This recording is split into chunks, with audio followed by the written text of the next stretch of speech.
There's a pretty one, Ulysses.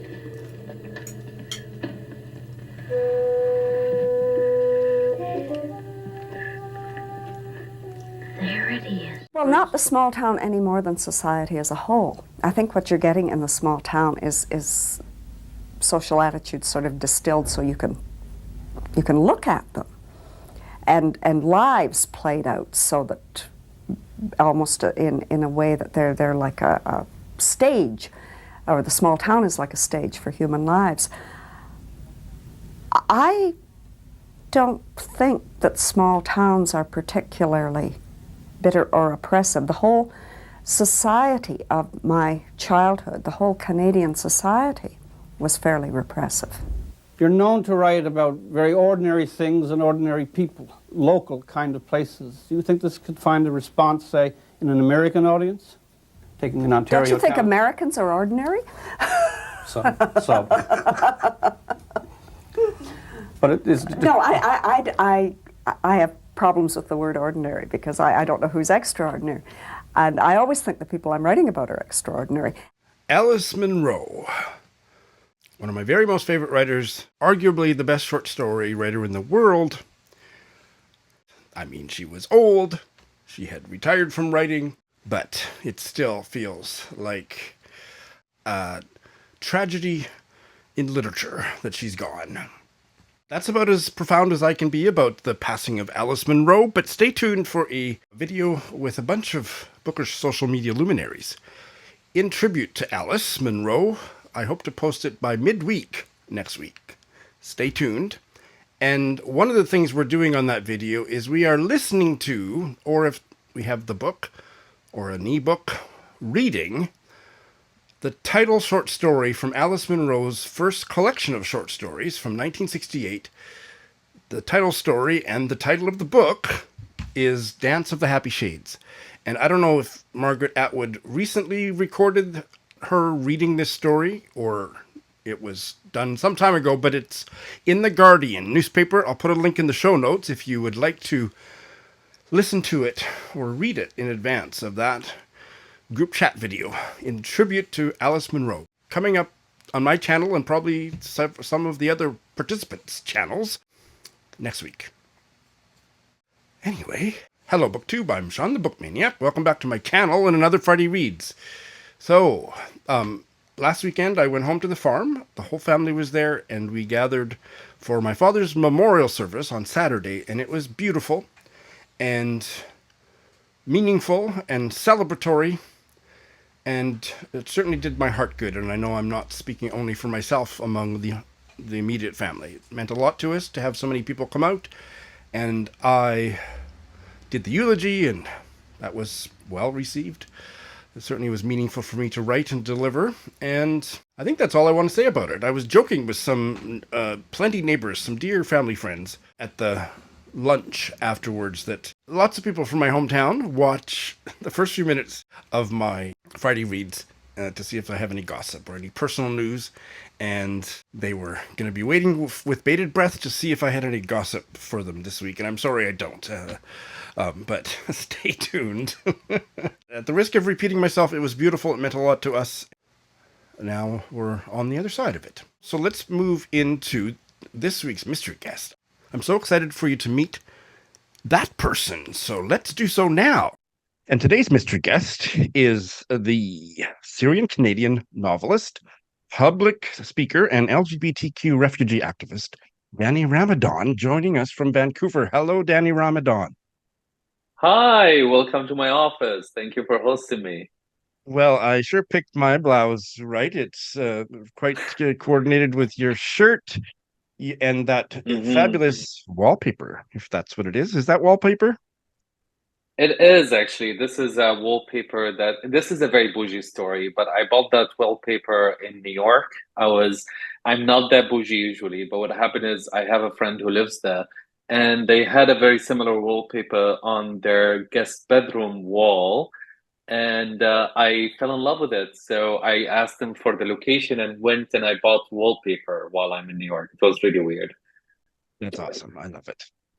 Danny has been on my radar ever since I think his first novel, which was called The Clothesline Swing, came out, and I never got around to reading it. But last year, I read his, let's see, second novel for adults called It The is. Foghorn Echoes. The Foghorn Echoes, 2022. There it is. And I loved it. And so I've been wanting to chat with you ever since.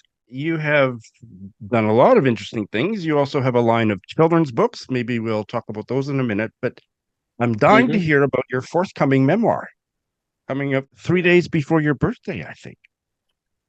3 days before my 40th, actually, which is it feels poetic. I don't know why, but it feels poetic, right? This is my memoir. It's called Crooked Teeth. It comes out on May 28th, 2024, so in a couple of weeks from now. And I did not want to write this book.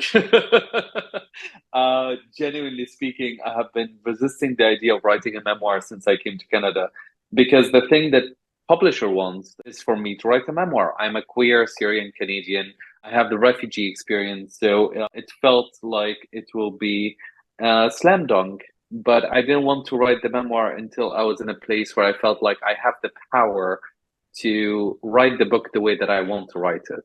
So I did. I felt after the success of the Foghorn Echoes and after years of being here in the Canadian writers scene, I felt ready to finally write this memoir. And it comes out 3 days before my 40th birthday. And I don't know what's the poeticness about that, but here it is. I'm turning 40 and I'm releasing a memoir.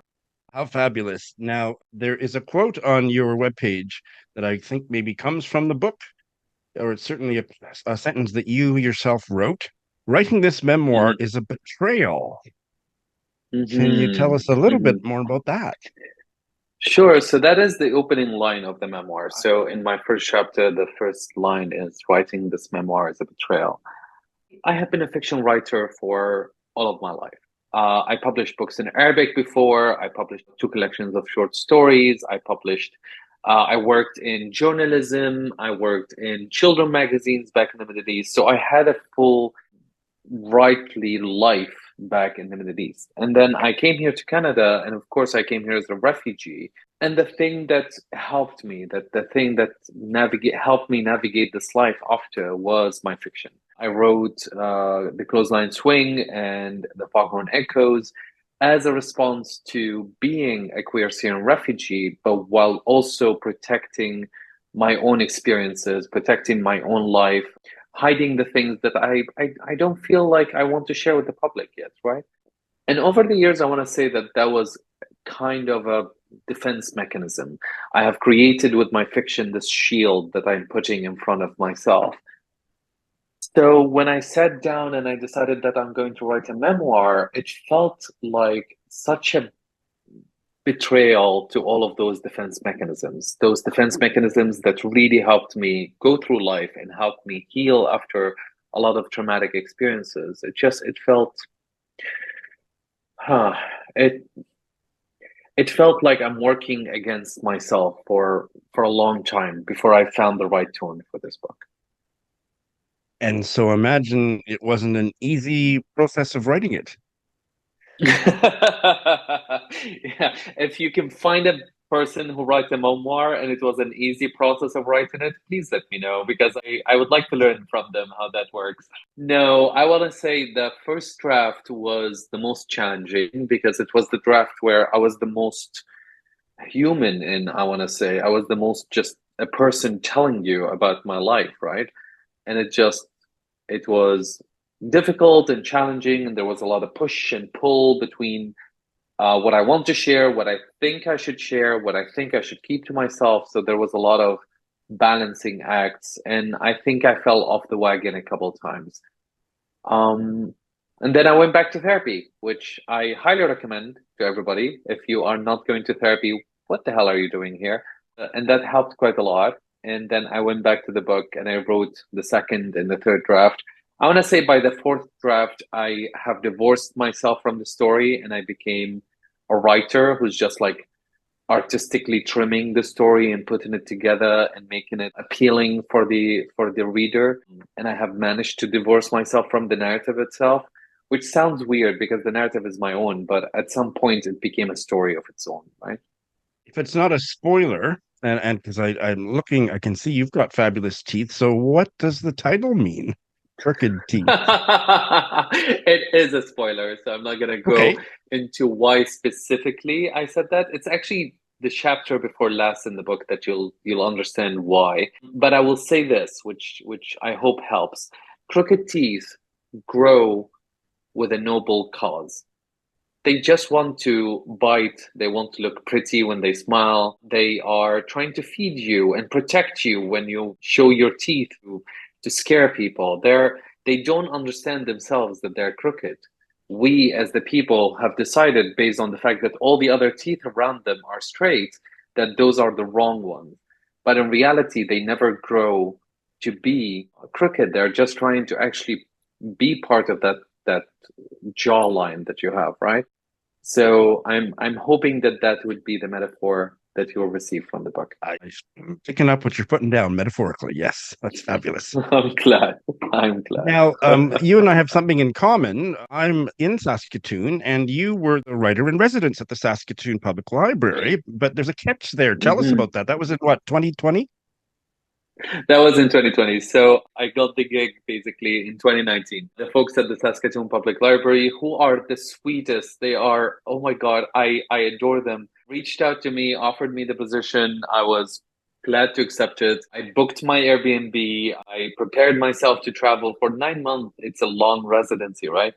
And then the pandemic hits. And they reached out during the pandemic after like the first lockdown, and they're like, "Hey, do you want to cancel?"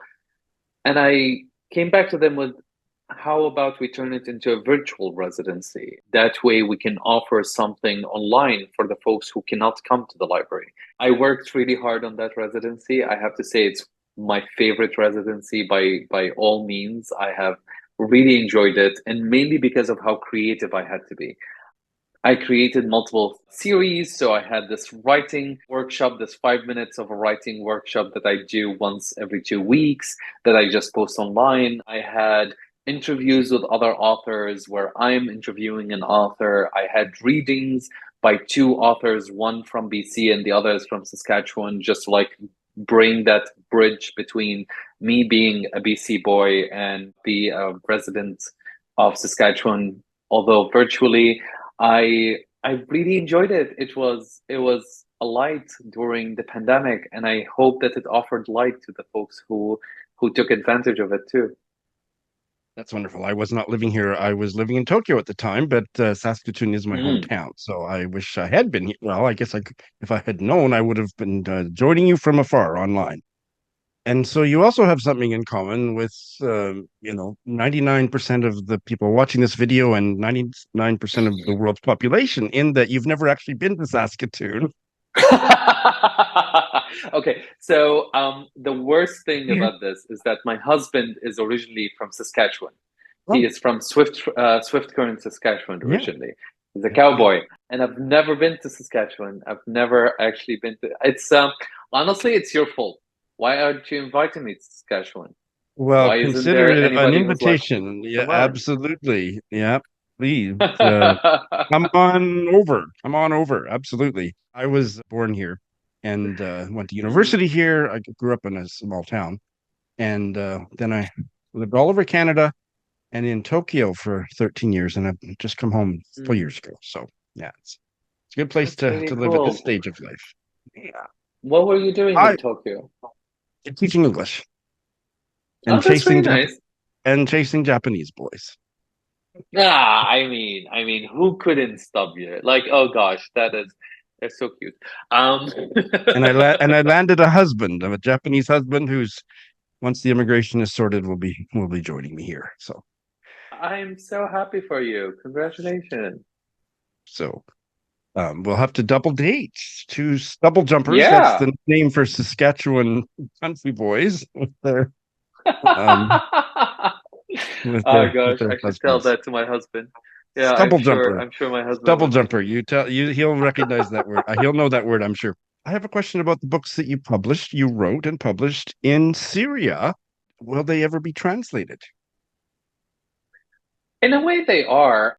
the Clothesline Swing has a lot of short stories within it. So it is a narrative. It's a novel, but every now and then the main character stops and tells you a short story. And many of those short stories are actually translations of my first and second collection of short stories. At the same time, I published my first collection of short stories when I was 19. I was a very young person. And you can tell, like, the teenage angst in those short stories is just overwhelming. For crying out loud, I was such an angsty teenager. So I'm not sure you would put them on the same shelf as the work that I'm publishing right now. And not to say that I'm very proud, like I am very, very proud of the fact that I was published at such a young age, that I found my place in the literature scene back in the Arab world. But at the same time, I don't think that they are on the same level as the work that I have right now. Let me turn the question over then. Have any of your English language books been translated into Arabic? They have not. If you know a publisher in the Arab world who is interested in publishing a book about queer Syrians, let me know. You'll be hard pressed to find someone.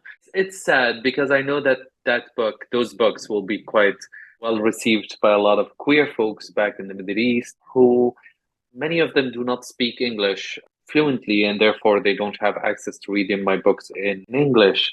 I wish translating a book is an easy thing because I would have done it and translate them into Arabic and put them out there, but also it's time consuming, large tasks, so I'm not going to be able to do it. It's a sadness of mine, to be honest, that the books are not translated to Arabic. I wish they are. They're translated to so many other languages. I wish they were translated to Arabic too. You began your writing career in your native tongue, and then you started writing in English. Can you tell us what that was like? Writing in a second. It feels like cheating, to be honest. Genuinely speaking, because a lot of folks are like, "Oh, it must have been difficult." I'm like, "No, I'm fluent in English. I know how to speak the language quite well. If anything, the idea that I speak two languages and a half, I speak some Spanish as well. The idea that I speak all of those different languages offered me so many different turns of phrases and ways of speaking and unique expressions that I think are baked in the idea that I speak two languages. It allows me to tell you a story and use some Arabic expressions that nobody else on the scene speaks, right? And that allows me to be a unique voice out there. Many of my peers are fantastic writers. I think they're all unique. And I think that my voice is also quite unique because of that experience, because of the ability to read and write in two different languages. So, Danny, what have you been reading recently that you'd like to recommend? So I recently have been focusing on memoirs, and most of them have been amazing, to be honest. However, today I want to talk to you about my friends and the people that are shaping my writing in many different beautiful ways. So I'm going to talk to you about Eddy Boudel. Eddy Boudel has written The Rebellious Tide. He also written After Elias. Both of those novels are fantastic. I highly, highly recommend them.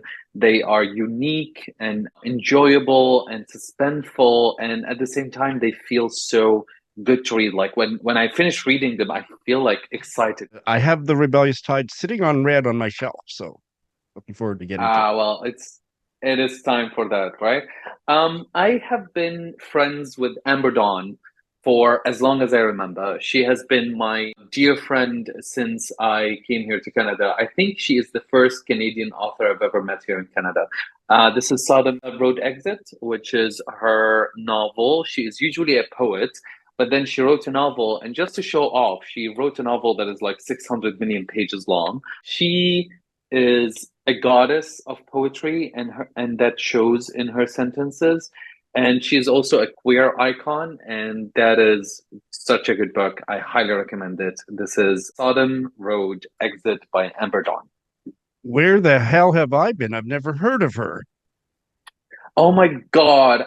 No, I'm judging you right now. She's amazing. She's one hell of an awesome writer. I'm going to have to give back my toaster oven. Give me your gay card. Here, cut it in half.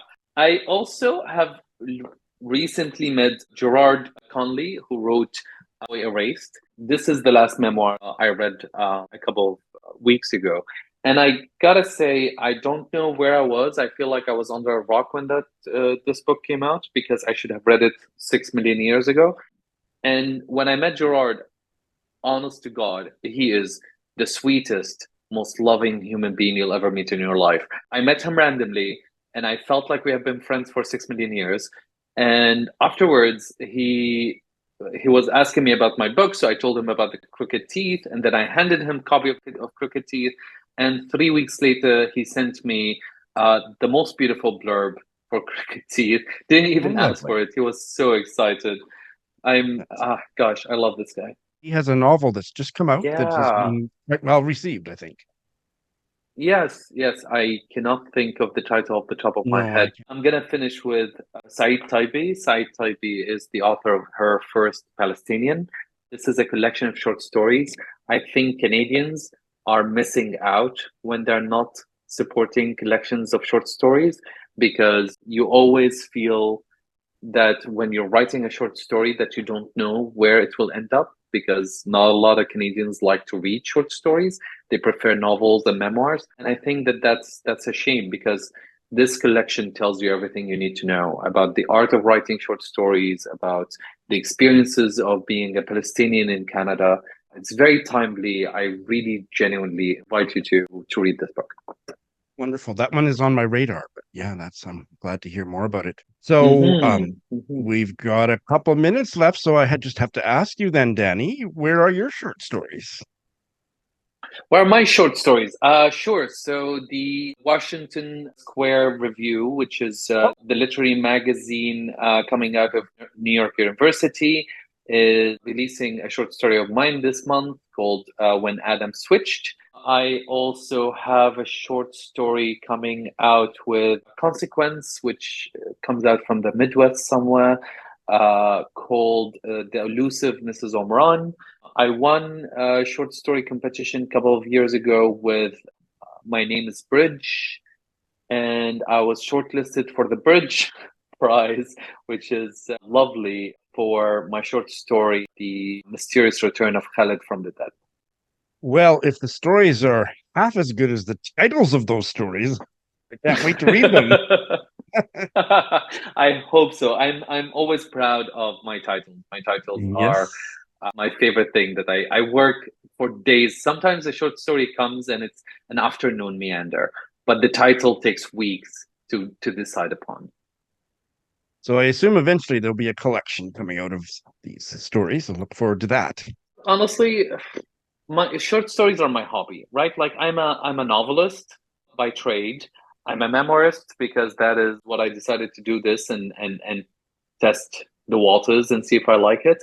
And I write short stories because I have to keep something for myself, right? Like I have to keep something that is just my own joy and hobby, or else I don't have any other hobbies. I play video games. That's about it. So Danny, best of luck with the new memoir. And once I've read thank it, you. I would like to have you come back and we'll have a longer chat about Crooked Teeth. I would love that. I would love that. Hit me up. Thank you so much for this chat today. Of course. Thank you so much for hosting me, Sean. Appreciate it. Danny Ramadan. I've read that one novel, which I loved. I'm looking forward to checking out his new memoir. And wasn't he a great guest? I'm gonna be inviting him back. I didn't prepare for what videos I put up in the last 2 weeks. So there wasn't a Friday Reads last week. So as I'm talking to you, I'm just going to put up the covers, the thumbnails for the videos, because I can't remember. Let's see. Oh, I put up a library book vlog. This week, since I've been back, I put up another Zooming In chat, and I think that's it.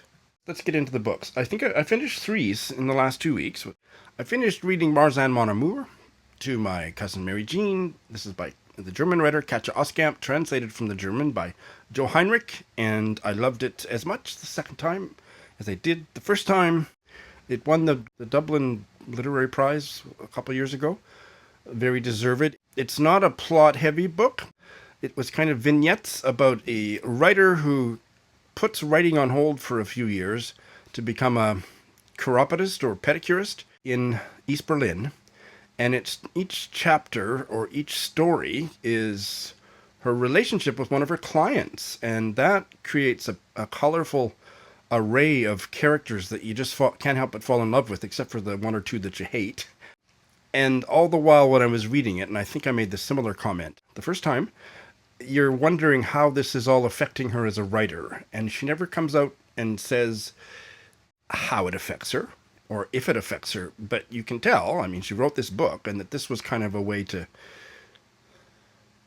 make human contact on such a deep level, and then carry that connection, that human connection, to her writing. Not only with this book, I suspect. The translator, Jo Heinrich, was a mystery guest on my channel sometime last year. I'll put a link to that in the show notes, and she told me that she's translating another Katja Oskamp book that I think she said is coming out later this year or early next, so I'm excited for that. Sometime last week I finished this Indian novel by Mahasweta Devi, Mirror of the Darkest Night, translated by a cousin or something, a nephew of hers, called Shamya Dasgupta from Bengali. I didn't like it by the end. 3 stars. I just thought it started out with such a bang and introduced so many cultural, artistic intricacies of India and the school of singing that one of the main characters was an expert in. And it just could have been wonderful, but it got mired down in soap opera-like interpersonal dynamics, romantic jealousy, and all that stuff in a way that I was pretty turned off by the end. So I think I'm kind of done with Mahasweta Devi, at least for quite a while. Didn't hate it. Could have easily bailed. It was a buddy read with Joe. I didn't bail. I'm not sure if I regret that or not, but I didn't really care for this one. I'm saving the best for last. Late last night, I finished Tommy Orange's Wandering Stars, and I think I told you when I first checked in on it, after having read the first 100 pages, that I was not quite sure about it. And I will say that the first half, which is the historical background, some of the same characters that were in Tommy Orange's debut, they're there. That wasn't as satisfying for me, but I also know that that my reading of this book from start to finish has been imperfect. I've had a lot on my mind. But when we got into the second half, which was the modern characters, picking up with some of those same characters who I only dimly remember from there, young urban indigenous characters and their grandmother and great aunt, but the great aunt is really the grandmother. The mother is dead, and she was never much of a mother. So they've basically been raised by their great aunt, who they call grandma, and then their real grandma has come out of rehab, and it re-enters their lives. And the dynamic between those members of that family, and there's another family that interconnects with them, was so beautiful and poignant, and with so much indigenous politics woven through it, and stuff about addiction and sobriety. But I just loved those characters. Tommy Orange is such an emotional writer. I felt the ending was a bit weak compared to the rest of the second half, but I don't care. I loved what I loved, which was basically half of the novel, so much that it's a 5-star read. And I know lots of you out there think I'm crazy, that if I identify fairly major flaws and still give it 5 stars, there must be something wrong with me. But absolutely, there's nothing wrong with me if I finish the book and love it, and am that deeply affected by it. It's nothing else but a 5-star read. And this book just filled me with joy and sadness and a deep admiration for Tommy Orange and his literary gifts. This was a buddy read with Heidi in my reading life, and we both felt like we didn't remember so much about there, and so we have a plan, maybe early next year, we're not sure exactly when. We're going to reread there, and then immediately after reread Wandering Stars, and see how some of the things that maybe didn't hit us quite right, if they hit us differently. But I have similar love for and feelings about this that I did with The Yield, my top read of a few years ago, by Tara June Winch. It's the one book in my life that I immediately started rereading upon finishing it the first time. And I have a sense of connection to this one that I really need to reread it. I think there's not only things that I'm going to get out of it more deeply on a reread, but some of the things that maybe didn't land for me might land once I've got the whole perspective of it. Oh, what an important, beautiful novel. I absolutely adored it. flaws and all. All right, so I have started 2 books that haven't been finished. I have restarted one in order for Joe and I to read the Mahasweta Devi novel during the translation in Get Lit with Indian Lit thing last month. We put this aside, and now we're back to it. All Aunt Hagar's Children, short stories by Edward P. Jones. Oh my God, this is so good. So now about 65% of the way through it. Loved the last story I read. One of my favorites, if not my favorite. Adam Robinson acquires grandparents and a little sister. And after reading kind of a crappy book, I would have to say, that Indian novel, it's so good to be back in the hands of a master. And the other one, now that Mary Jean and I are finished with Marzahn, Mon Amour, we have started volume 2 of the Unselected Letters of Emma M. Lyon. I've already read about almost 40 pages of it to Mary Jean, and we're enjoying it more than we did volume 1. And I think that the characters are acquiring nuance, and the story is still very entertaining. It was in the first book, but I felt like the first book kind of ended so abruptly that it didn't have a standalone. I'm just like, huh? And so I think you're really meant to go from volume 1 to volume 2 and keep going with the story. So that's what we're doing, and it's going well. I'll save any other thoughts for when I'm finished. I pushed myself to finish There because Heidi and I are taking a week off. I knew I would need an extra week to kind of regroup before we start our next buddy read, and I'm excited about that next buddy read, which I'll be telling you about next week. So this week I'm going to focus a lot of my reading on The Buzzy Book of 2024, James by Percival Everett. This is a library copy, and I can't renew it because it's such a new book.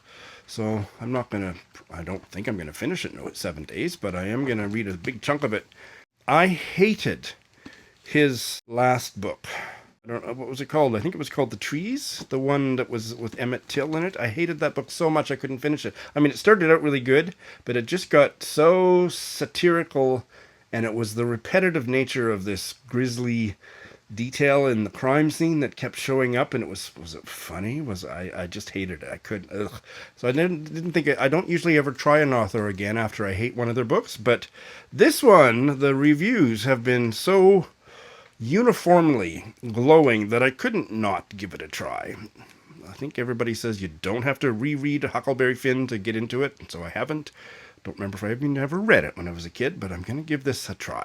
So that's what I got this week. Look forward to reading any comments you might have about any of today's nonsense below. Thanks for watching.